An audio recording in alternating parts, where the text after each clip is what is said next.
Hey everyone, welcome back to Digging Through Dominoes. I'm your host, Terry Anderson, and in this podcast, we dig through the dominoes of our past. How were they laid out? How did they fall? And how did they get us in the position we're in? It's only through examining them that we're going to be able to change the game. Today, I actually have a few things to talk to you about. Today, I was just hanging out in bed, and I came across some videos. Two from content creators that I watch quite regularly, and a new one. And I tell you what, these three videos really strongly hit on things I've been talking about. One of them is from Rebecca Zung. She's an attorney and a narcissist negotiator. And then Dr. Ramani, I think many of you probably know Dr. Ramani, her channel is on narcissism and all things narcissistic. And then the new creator that I just found, I'm not sure if this is a new creator or just new for me, and that is, let me look on my paper, Jordi Universe. And I wanted to talk to you about bits and pieces of these three videos. All of these pretty much ring true with me, especially in regard to episode 22 of this podcast that spoke about narcissism, gaslighting, projection, all of that in a situation that had happened to me personally, which, I always try and put a little of me personally in here because I want people to see that there is a face. You're not alone. There are people with you that have gone through it. They know what you're talking about. But the first thing I want to talk about is today is September 14th. That is the official date 15 years ago today that my father was declared dead. He actually died the night before after my brothers and I had spoken to him on the phone. It was quite extraordinary. Maybe someday I'll do an episode on that because the way that all came together was pretty remarkable. And I was on Facebook last night. I'm just going to kind of chill out here and get comfortable on my table and my chair. I was on Facebook last night, and you know how the memories pop up. Pictures of my dad started popping up. And this is what I find interesting. With pictures of my father, I can look at his pictures for hours. And I found myself doing that with one last night, especially it was one that was taken the night of my mother's funeral. And it was as if Dad was staring right at me. And I just looked at it for probably an hour, just thinking and wondering and being thankful that I had those, I think it was 436 days after the death of my mother to form a relationship with my father that had never been present. If you've listened to this podcast, you know that I come from a childhood that is from abandonment, neglect, and childhood abuse. And it was always really hard for me to reconcile my love for my parents with the reality of how I had been brought up. My father was sort of this figure in my mind that was bigger than life. Yes, he made huge mistakes. As I look back, when I was a kid, I thought they were normal. Dad's job was as a corporate pilot, as you know, and he would abandon us every month. And he was only home maybe 2 to 3 days a month, maybe. And so that constant abandonment, leaving us with a woman that we loved, but didn't have the ability to show me she loved or cared for me. So that was really hard. And I can't look at my mother's pictures right now. I haven't been since she died, and that was in 2006. I can glance at them, but I really can't look at them. That's telling me I've got some more work to do around my mom and some healing. Would I like to have her back? Oh my gosh, yes, I would. But I don't think I would be able to work on my relationship with my mother as I was with my dad. My mother was very closed off. But dad, after my mother died, he changed. He softened. He realized how important he was in our lives and how he wasn't there and how things happened and how he allowed things to happen. And in those 436 days with my dad, it was the best time of my life with my father. We talked, we laughed, we finished building his house, we went to Starbucks, we talked on his ham radio to people out in the middle of the ocean. We did all these incredible things, and it was so incredibly healing. And I think that's why I can look at his pictures today and I cannot look at those of my mother. I was given a gift in my mother's death, and that was the relationship with my father. I really wish that they were both here. On the other hand, I'm glad that I'm healing from the trials, the tribulations, the traumas of my childhood. I feel it's making me a much better person. Because after Dad died, 2007, as you know, I completely lost it. I went off grid. I mean, totally out of touch with reality of any kind, it seems, as I look back on it. I was lost.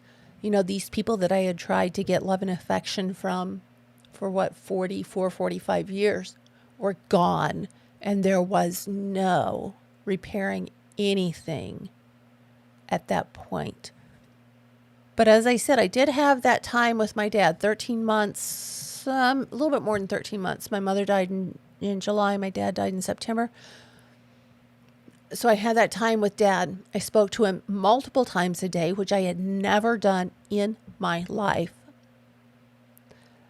And in 2007, I would have been 45 years old. I had never spoken to my father on the phone.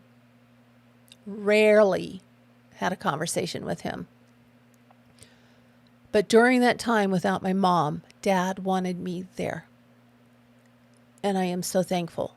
It was as if that relationship healed. My dad owned some things. I owned things. He and I were able to speak of things that we had never spoken of before Mom died.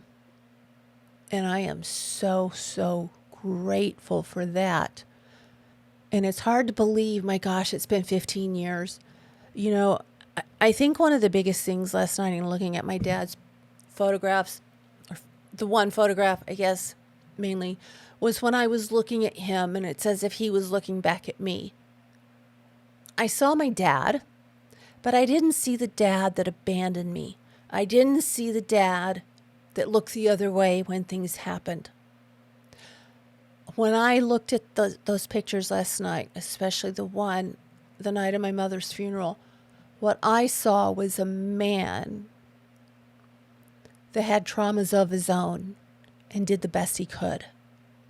Dad was 69 when he died. Mom was 65. And in their era, you didn't get therapy. You didn't get help.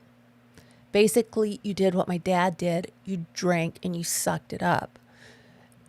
Dad didn't know where to turn, what to do. Neither of them did. And I think that realization for me that what happened to me wasn't intentional. I know that they had good intentions for what they did most of the time, especially my dad. But it didn't always work.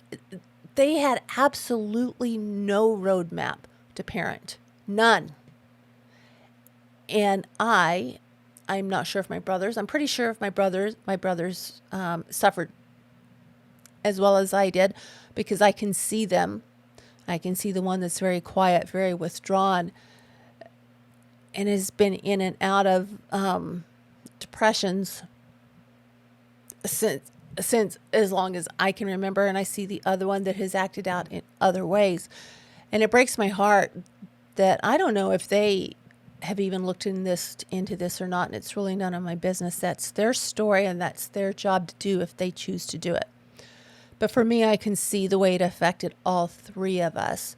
And I saw after my dad sat there with me crying after Mom died, telling me he finally understood what he should have been doing all along, and how he cried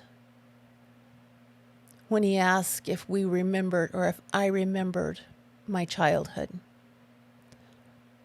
That he tried to do his best, and he knew he failed. So that was a wonderful, warm time with my father.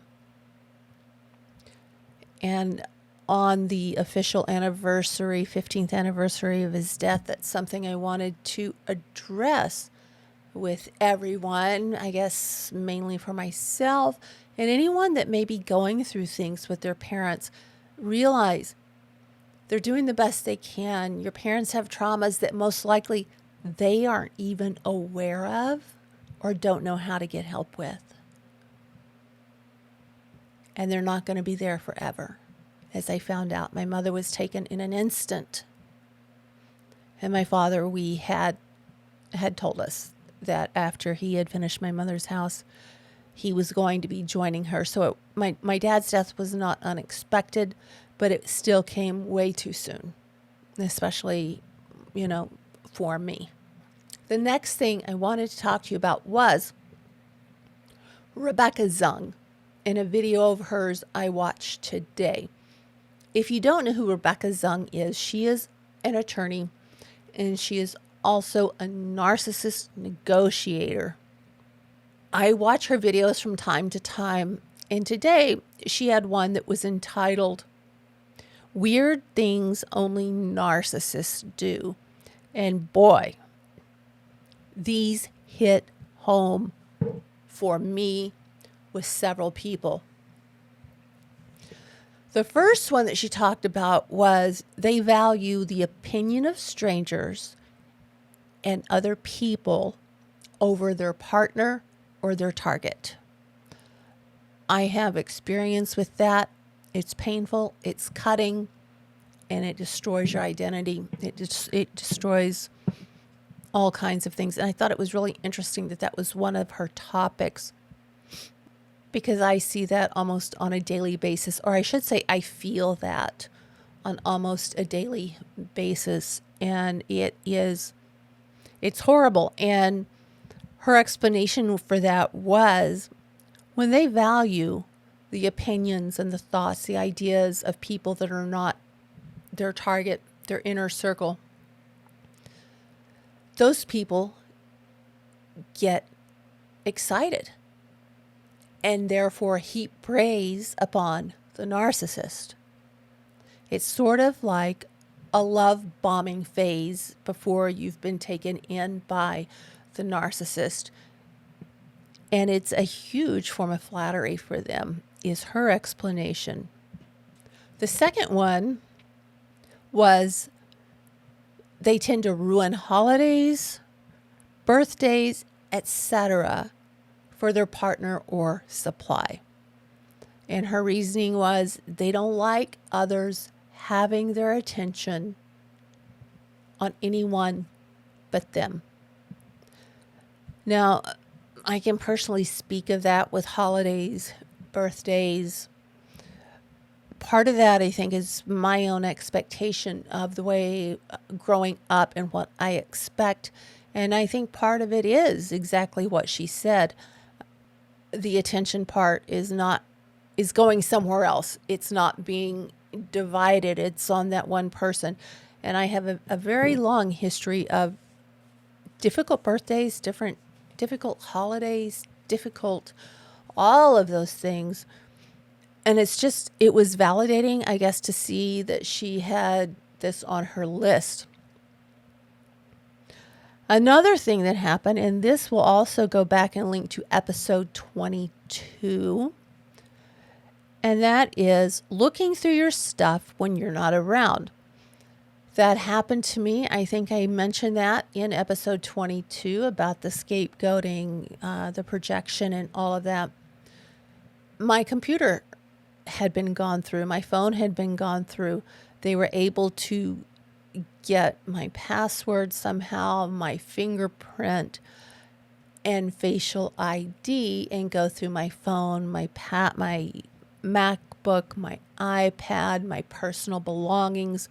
And that is such a horrible feeling of betrayal and just invasion. And that is so fresh in my mind. That is why that relationship ended, is when I found out for sure.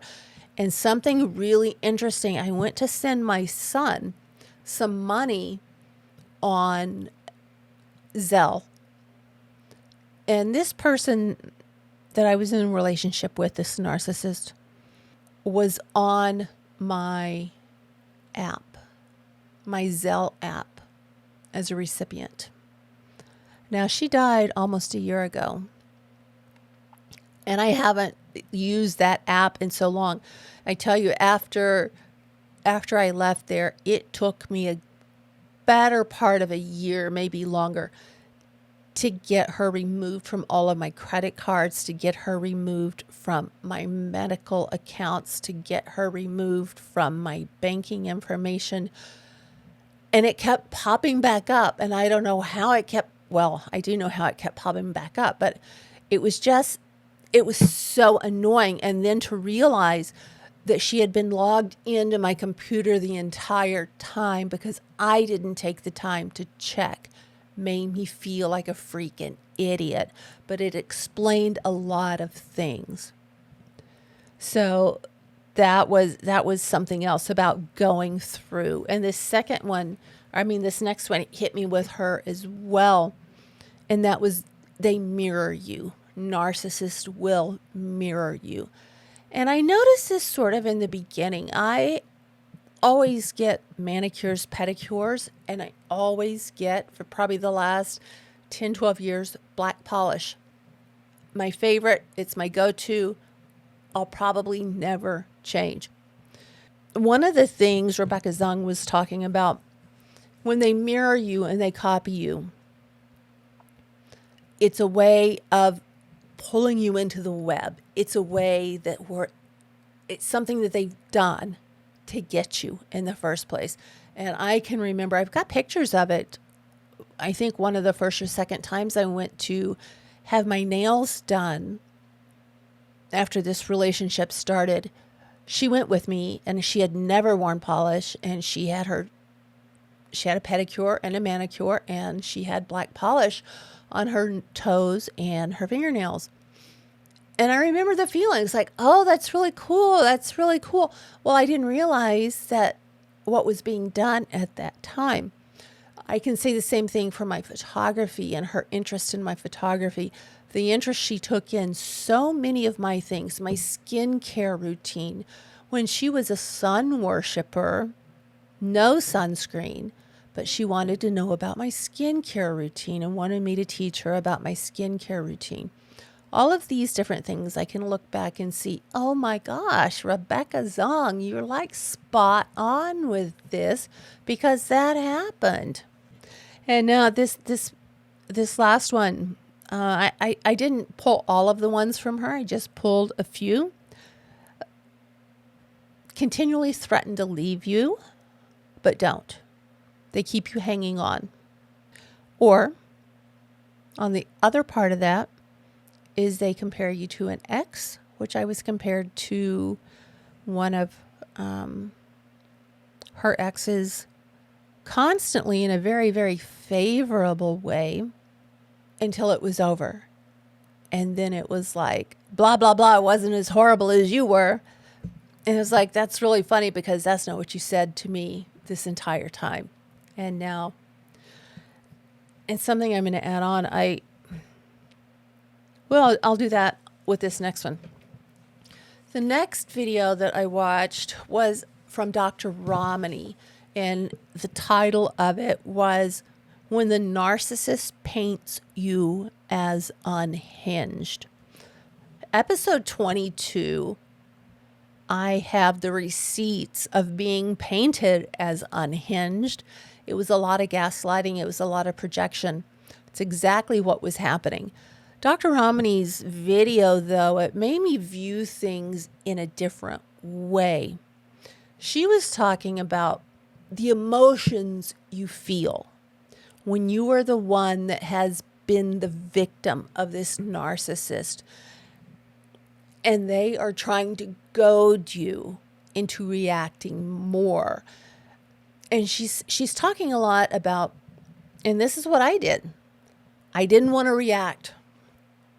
I didn't want to see anyone see me react because I did not want her to have the satisfaction of seeing me upset.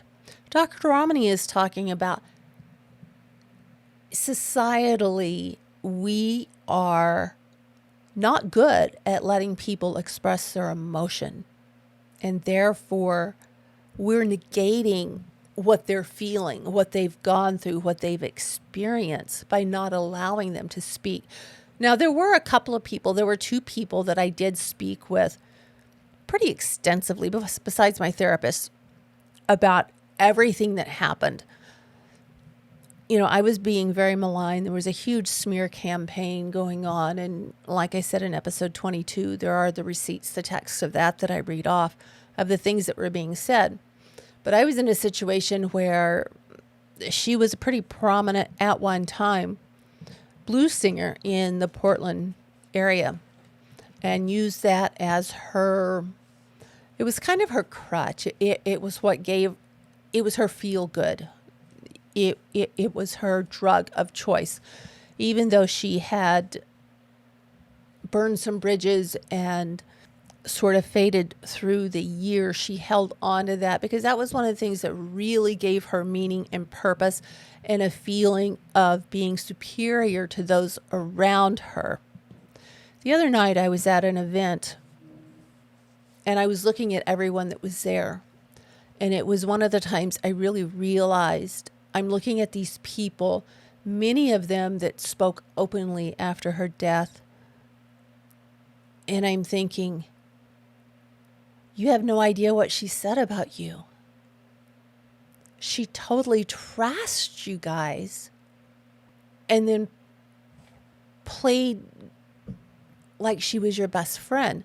And it really hurt me. And I went up to one of the women there, one of the other blues vocalist who's freaking amazing. And I asked her, I said, please judge me on me and not on things you've heard from other people. And we had a really nice conversation, and it was very genuine, very warm. And, you know, I had a real struggle with this for over a year. I think I left that situation in May of 2020. And even now, I am not healed from that and the things that happened. She was, without a doubt, one of the greatest loves of my life and one of the best friends of my life. She made me love myself.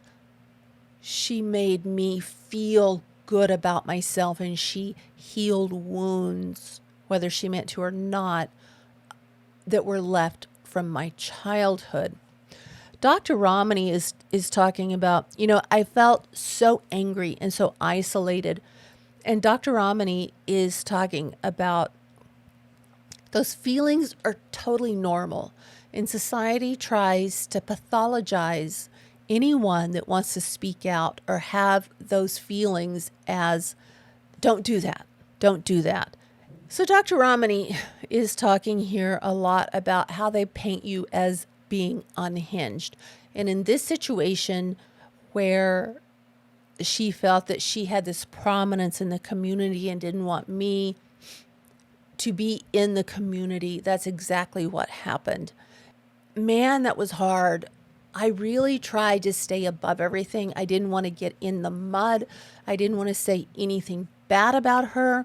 But Dr. Ramani makes a pretty good point when she talks about them painting us as unhinged. It's a way It's projection, it's gaslighting, and it's a way for them to stay in control of you and the situation, to isolate you. It's interesting. The main reason that relationship ended goes back to one of the things Rebecca Zung said about going through your things through your computer, and that's what had happened. And I was really hurt. I was really betrayed, and I just felt like I had been set up. A lot of little things started adding up for me, and I left. And it wasn't taken well. And one of the things Dr. Ramani really hit on for me that kind of made a difference and made me look at things a bit differently was she talks about how society makes us, or it criticizes us if we want to talk about that. But that talking about that hurt, that immense hurt, that pain, the torment you're going through, just from the breakup of the relationship, coupled with the fact that they are painting you as this completely unhinged person to everyone, is excruciating. And at that time, I made the decision I didn't want to talk to anyone about it, as I said. And so I just talked to a couple of people who really helped me through this, because I couldn't understand, first, why she was saying the things she was saying. Second, why some of the things that were done. I was bewildered. I was very naive when I went into this relationship. And I needed to believe in someone. I needed for someone to believe in me. She saw that. She did that and proceeded to destroy me. Episode 22. But like I said, one of the things Dr. Ramani did was she validated my feelings of anger, hurt, and frustration. Dr. Ramani says, being angry is a normal reaction. You love them. And when it's over, the normal reaction for us is to be hurt and angry, which was really validating for me. Of course, you're going to be hurt and angry. But she goes on to talk about the need to have someone to express these emotions to, and how society shuts us down to something that is our story. She's not talking about being vengeful. She's not talking about lying, gaslighting, getting back at anyone. She's saying that the narcissist made this part of your story when they chose to do this to you. So it is our story to tell. But it's really difficult, especially for me, to do that, because a lot of the people that we knew in common, I knew that she held, I didn't know the reason. Well, I thought I knew the reasons that she held the stronger suit of cards, the stronger hand of cards with that. But it turns out it was something completely different. But I didn't want to smear her to anyone. I am very grateful for what happened. But for Dr. Ramani to come on with this video, it was just so validating. She says, no one in this situation would just be chill. And that's what I was having a hard time doing, was just, it consumed me. I thought about it day and night. I thought about, how could I have been so gullible? How could someone I thought I loved be so cruel and make up such vicious lies? But that's what narcissists do. They want to hold the power. They want to look like the one in control. They don't want to be tarnished in any way. And so that's what happens. And we're sitting here as the victims or the survivors feeling horrible. Why are we ruminating? Why are we missing? Why are we crying about? Why are we so angry with this person that's just tried to destroy our lives? And why do we feel the need to keep it quiet? Dr. Ramani says, having real and powerful emotions around their actions, it's normal, it's human, and it's normal to express your feelings. But who was I going to talk to? besides my therapist. Because, I can see very much how it would have been seen as slinging mud. And I really did not want to do that. And this is where she says, when they betrayed your trust, it became part of your story. As your story, it is okay to tell your story. The narcissist brought us to that point in our lives. So I think it goes back to that saying that if you wanted me to speak better about you in my story, you should have behaved better. I'm not for dissing anyone. I'm certainly not for, I can't stand the negativity online. I can't stand this stuff. But then I felt so attacked with nowhere to go. And it's, I think a lot of you may know, it's an excruciating, horrible, horrible feeling. Dr. Ramani goes on to say, people have to express their emotions. She believes society continues to pathologize those that show emotion. My fears, the way I handled everything was my choice. I didn't know what else to do. And thinking about it, again, it was a real sticky situation because anyone I wanted to talk to or if I felt comfortable speaking with, I couldn't because of being mutual friends. I didn't realize at the time that most of them had the same problems that I had in different ways. A lot of bridges had been burned, and I didn't realize that at the time. And even if I had realized that, I don't think I would have spoken out except with my therapist and a couple of friends because I really don't want to be seen or have my words misconstrued. I think that's why this podcast and my YouTube channel are so crucial because you can see what I say. Yes, you can take it out, you can edit it, and you can do whatever, but the original is going to be there and you can see what's coming from my mouth. It's not a third-party situation. Dr. Ramani went on in her video to say that the invalidation of the target, the victim, is one of the most cutting elements I have ever witnessed in people going through narcissistic relationships that end badly. Wow. To hear her say that, I have so much respect for her anyway, but to hear her say that was very validating because like I said, I think we're taught a lot of times that emotion just isn't good. And heck, that's the way I grew up. We couldn't have emotion. So this was extremely torturous for me. She goes on to say that too many people these days are still uncomfortable with emotion. And there are too many people out there telling people like me and you, if you've been through it, to chill, take the high road, which I would also agree with. You don't want to slander, you don't want to throw mud, you don't want to degrade anyone, but your story is yours to tell. And the narcissist gave that story to you. Just stick to the truth. But at the same time, I'm really conflicted about this. I'm glad that she said this, but I don't know. I guess the fear of retaliation is so strong with me that I would still be afraid. There were, like I said, a couple of people I trusted.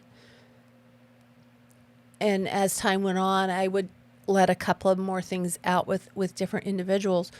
But it's still a very touchy situation.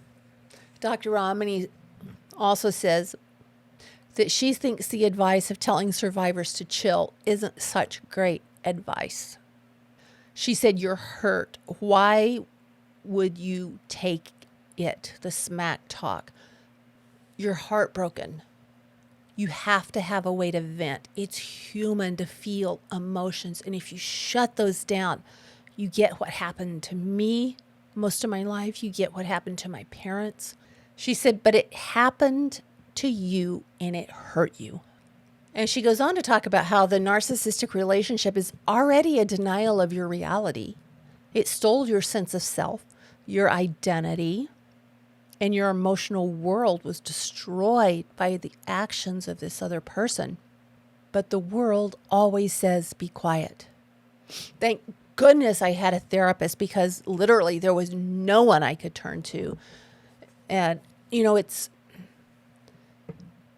been over 2 years since I left that situation, and it still is with me every day.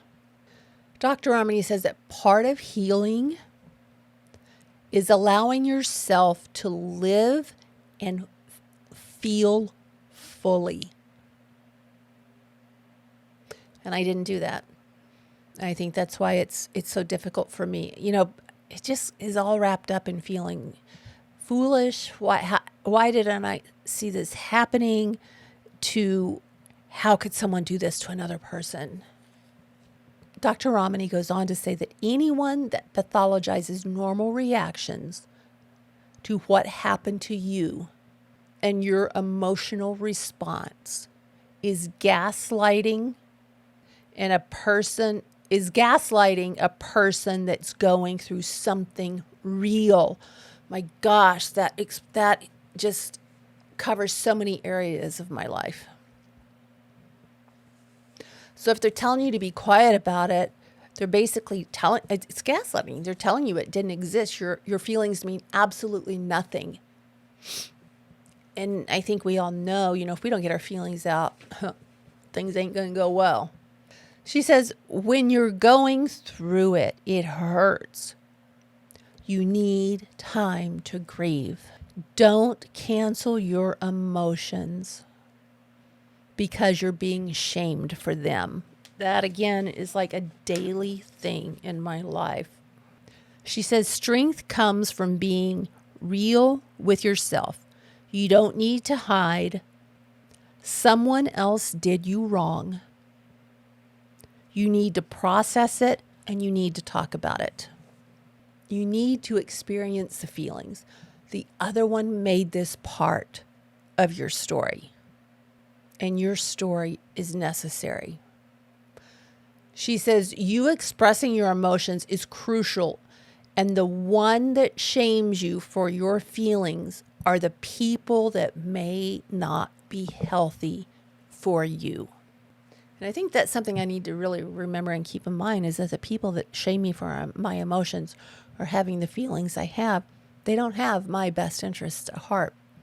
And that's something I really need to look at and examine. Now, for this new gem of a discovery this morning, my gosh. So the name of this channel is Jordi Universe. What caught my eye was the title. And then it was only like a minute and 43 seconds. I thought, I'm going to watch this. I don't have the greatest attention span at times. But the title was, To You, a Year From Now. And as I said, it was only a minute and 43 seconds, but my gosh, how eloquent, how impactful of a statement. It's like, where has this person been all my life? This person needs to be no, I've got a great therapist, but you could always use great friends.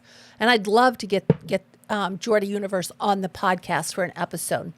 But the subject of this YouTube video was, what if? The episode, the video talked about it's easy to lose track of time during everyday life. We've all been there. We mean to get to lunch, that lunch date with someone, and then a year goes by, and then something happens. And the biggest takeaway was this, for me, was the question, what if? What if we dedicate 1 year of our life to something meaningful? It could be anything, but what if? What if we do that? Where do you think your life will be? How could you feel? But what if? And they kept repeating, what if? And I think that's crucial, because really, what if tonight or tomorrow something happens to one of my kids? Something happens to one of my family members? something happens to one of my friends and I didn't make that step in between? What if? What if? Where do you think your life will be? How could you feel? But what if? It could be difficult, but what if? No one knows the outcome, and you'll never know unless you try. What does your life look like 1 year from now? You know, I subscribed, as soon as I saw that, I subscribed to this channel and commented on this video. Those two little words are so impactful, and the video itself is very, very eloquent. It's very compelling, and it really is extremely thought-provoking. There are so many things in our lives that we could say, what if? What if I decide to cancel my motorcycle trip and stay home? What could I miss? What if I don't start looking for property to build another house on and get out of this state? What if? Where am I going to be in a year if I don't start something now? What could happen if I don't focus on my photography? What could happen if I do focus on my photography? What can happen if I focus strictly on my podcast? What's going to happen if I don't focus on my podcast? What if I don't focus on the relationships I have now? What if I do focus on the relationships I have now? I tell you, this channel, I'm going to have to look into it more thoroughly. It's been one of those crazy days. But just that question, what if? And the way the video is made, there's just really something about it that struck a chord with me. And I think you guys would probably benefit if you do check out this channel, Jordi Universe. Leave a comment for them, show them some page love. And instead of using my Digging Through Dominoes channel, let them know that the tattooed biker chick sent you that way. I mean, my gosh, I just keep staring at this and the video just keeps going through my mind. What if?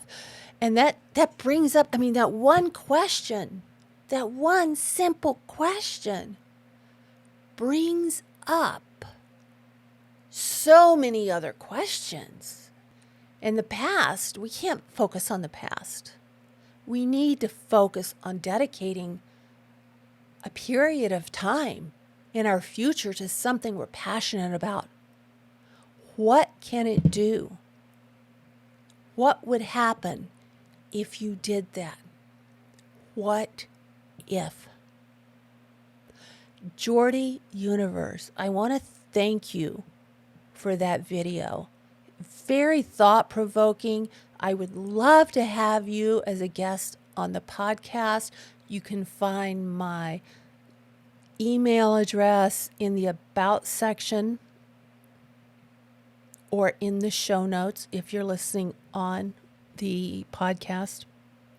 But my gosh, how powerful what if is.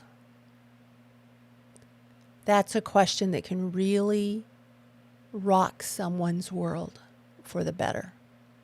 You know, I know the past is past, but I can't help but think of what if 10 years ago, the city of Portland actually helped me get custody over my severely mentally ill son. I have a lot of what ifs about that. Would he be alive now? Would he be playing guitar in my friends' bands? Would he be cooking? Would I still see that smile? What if Portland only did what any decent person, compassionate person would do? What if? But we're not talking about the past. We're talking about the future and your future. What do you have in your life? that you can ask the question, what if I? What if this? Dream, people. It can change your life.